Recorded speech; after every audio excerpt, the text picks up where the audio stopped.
I'm just going to talk very briefly about what we've actually been doing, and I'm going to talk about 3 particular projects.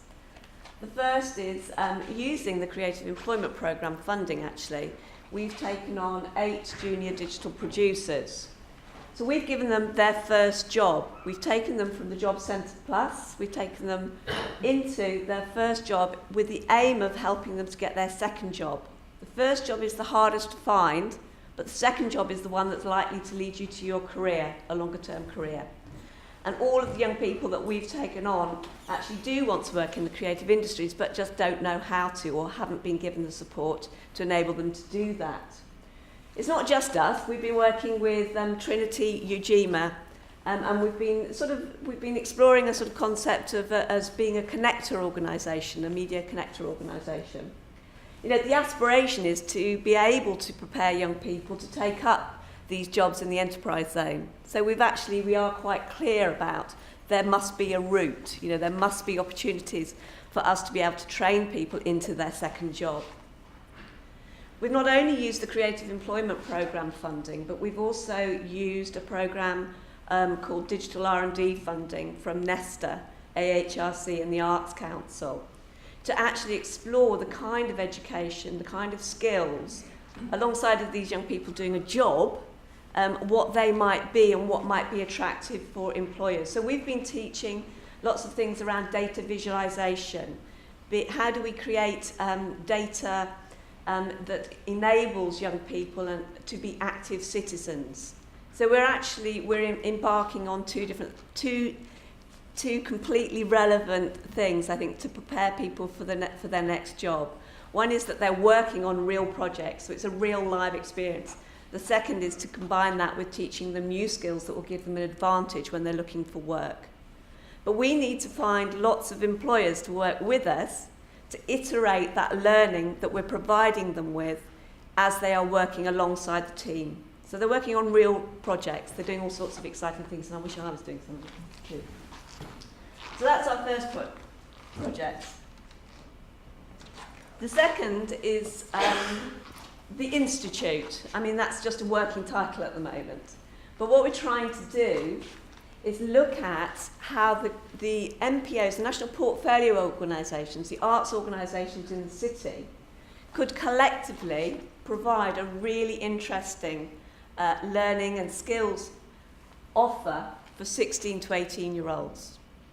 So we're being funded by the Arts Council to do a bit of R&D to think about how might we structure that, how might we get everybody to work together and have the capacity to deliver to large enough numbers of young people that there is a kind of a sustainable business model. It's a really exciting idea.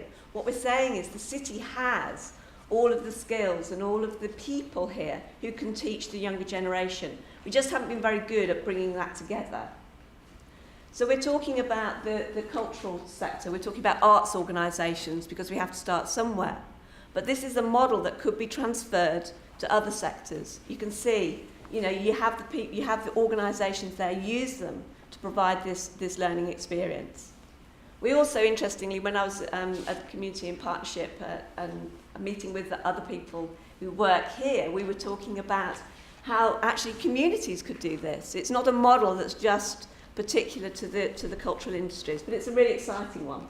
So at the moment we're doing some R&D, we've got a project team together, and in 2 weeks' time we will be going back to the Cultural Education Partnership, to all of the members there, which is where this came from, and talking to them about what they already deliver and how we build on that and build a sustainable model so they can continue to deliver in a really exciting way to a new group, if you like, of young people who are going to have to stay in some kind of education. And the third project that we're working on, the third programme really, is the Green Digital Business Programme, and Justin is here somewhere in the audience, do you want to wave, who's managing this programme. But basically we're saying we work on lots and lots of different projects in the community with lots and lots of different community partners. We're always moving from one project to another, but we know that every project we do, there are the seeds of business ideas, really good ideas that come out of people's experience. But we're moving on to the next project. So what we wanted to do through this programme, which is funded through the ERDF, is to say, through the lens of green and digital, you know, all the aspirations of this city, could we start to develop businesses that employ people in the community? So we set ourselves a target of setting up 8 new businesses and creating 30 new jobs. Now this kind of enterprise development in communities, you can see the relationship between this and young people. If we're providing young people with all sorts of interesting creative skills, they can set up their own enterprises if they have access to that kind of support. Out of this idea, we have a creative ideas developer working alongside Justin, whose job it is to bring together all of the skills in the city and think about, well, how do we do this? What are the new business ideas? We've come up with this idea that we'd like to share with everybody, and we'd like feedback really, is that we set up a network of community-based digital manufacturing hubs. So technology has moved on hugely, but fab labs, as they're known, or places where people can experiment with 3D printers, laser printers, all the latest high-tech stuff, tend to be situated in universities or science parks. What we're envisaging is, couldn't we have smaller scale, community-based digital manufacturing hubs where people can learn new skills, they can do small-scale manufacturing, they can actually, maybe we can set up bureau services, and maybe we can start to sort of think of really new, innovative business ideas. So the important thing would be that they would have to be networked. They'd have to be networked across communities and networked back into the fab labs, science, university kind of networks, in order that there's real knowledge exchange and real benefit to communities. But we think that's a really exciting idea. So we've got some ideas that we're running with. You know, we're cobbling together bits of funding. We've got, we're just making it work. We think it's really important that we get on and do stuff, and we try and we test ideas, and we share that with you. So for us at the Media Centre, it's about how do we address some of the issues that Sam has raised, and how do we get on as a city and do something, so that we have, you know, all of these 8 young people who are currently on the Creative Employment Programme with us, that they get a second job, and they can look forward to benefiting from the investment that's going into the enterprise zone. Okay, so over to you, Sam. Thank you.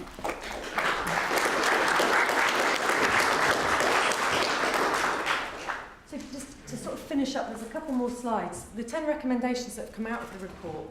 The further development, this is something that came out of this big European project last year, the further development of vocational education and training systems to meet the needs of groups at risk of exclusion, and we have many here, requires a combination of targeted investments and tailored training and learning provision. What I think we've got in the city is a real opportunity. We are small enough, if you like, that there are really good partnerships that exist between organisations, and we can do things that are context-specific and tailored provision, not just, not that we're on such a sort of large scale that we can't work collaboratively. There is a challenge, I think, to working collaboratively. We're all in a situation where there's an increasing market, if you like, for skills provision. We're all sort of looking to protect, certainly organisations-wise. We need to move beyond that, but we've got some really kind of clear ideas. The Institute is one of them. And this, I suppose, is about the bigger picture of this, reconceptualising or rethinking the transition from education to work and work unemployment to work as the development of vocational practice, social capital, and Mobius strip, meaning completely holistic and joined up. You know, it's one of those pieces of paper that if you join the ends of it together, you could travel around the whole surface. I'll make one at the end if anyone's not clear. But Mobius strip expertise is the term he uses, rather than as the acquisition of qualifications. That's not to say I work at a university, that's what I do for a living. I think it's extremely important and it's extremely valid, but it is not the only thing and it is not the only way. And if we're actually going to tackle these things, we need to provide more access routes, and we need to provide different access routes. I'm just going to click through to the recommendations. What came out of this report in total was the 10 recommendations. Hello, where is the thing we got? Nino, I may need some assistance again, sorry. The most valuable man in the room for the moment. There are 10 recommendations that came out from this. We've got, you know, a very short morning, if you like. The level of depth that's in here. I do, yes. If we go to the... Yeah. Wrong button. Click that. Yeah. Sorry. I might have them on a piece of paper. No, sorry. Well, it said let me start as rather than waiting for that to go. 10 recommendations came out of it. One of them was about acknowledging, and the first one I think, acknowledging the role that intermediary organisations play. I said there's a big list of different organisations that are contributing to the development of skills in relation to these sectors. Keep scrolling, that would be great. Get number one, keep going down. It's really important to recognise that the development of skills in both the creative sector, essentially what's under creative and cultural skills, what's under skill set, what's under e-skills, are all contributing to these sectors. There is not one route that is then leading specifically into that in a very kind of nice and clear way. It is much more complex than that, and we need to recognise it. So this role, so there are lots of organisations, but those that were defined as community media sector connectors, where there are strong relationships with the media sector and actually meaningful employment and progression routes into them, could be really key in actually starting to get some of this stuff out into communities and to really bridge the gap that's existed for a long time into communities. There's been an awful lot of work done about skills and how we upskill people, and that's gone through policy and planning, usually goes through higher education, down through further education, and then stops. The gap between that and actually reaching out into parts of the city where there isn't that provision or people don't have a tradition of maybe taking up those opportunities is the thing that those organisations address. And thinking about how we might build on that as a city could have a really tangible impact on actually addressing some of these issues about access. Work with arts and culture sector organisations in the city has said, recognising that actually what a lot of employers said is that people who were coming through to them, and this is people who are working in film, people who are working in web design, people who are working just in sort of events, etc., that people who are coming through with those creative skills are really valuable as well. It's not just people who've been trained in events or people who've been trained in specific software. How do we recognise that? Well, we've got amazing world-leading arts organisations and culture organisations in the city. Part of the enterprise zone has been kind of got on the basis of that. As Carolyn's talked about, this idea of the Institute, of a different form of vocational education and training. We're in the process of talking to a number of further education colleges, different organisations, people like Skillset, the West of England LEP, around what might be possible. And the Arts Council have funded that to sort of scope that work further. There's also been a number of really interesting conversations with employers in this sector in the city through the West of England LEP who are interested in whether that model can move across the commercial sector and are very interested in how that might work. So there's real potential there. Ensure that structural barriers, including financial barriers, are acknowledged. There's an awful lot of where these are difficult questions, and so we tend not to address them and we sort of carry on regardless. We need to get to grips with them. And that's beginning to happen. As certainly I've had a lot of very interesting conversations with people around not how to use PowerPoint, clearly, bear with me a moment. There we are. Okay. Yeah, I was going to say, if anyone can give me a bit of an upskill, I'll come to you later. Okay. Recognise that young people who are furthest away from the labour market, absolutely. It's not just about qualifications and skills. It's about cultural capital. It's about social capital. We need to work in different ways to get people into these sectors. Explore the gap identified in the provision of relevant training for forms of self-employment and freelancing. It's quite difficult because a lot of the government measures, for example, around jobs creation do not recognise self-employment or freelancing. So there's a tendency to sort of move towards where we have businesses that are creating lots of these jobs. The reality is not that. The reality is that actually most of the supply chain for those industries are small and SMEs. Over 90% of them are. So again, how do we get to grips with that? Recognise the poverty and inadequacy of existing careers, information, advice and guidance. It is appalling. In these sectors, young people do not have access to information that tells them how they can actually progress into these sectors. One of the people, I spoke to somebody at Digital Bristol Week, actually, at the beginning of January, who is an employee at the BBC, and she's got a very good job in production, sort of backroom stuff. And she said to me that actually when she was looking to work in this area, she knew that she wanted to work in the kind of creative sector, but she wasn't interested in making films or being a creative. She knew she wanted to work sort of behind the scenes.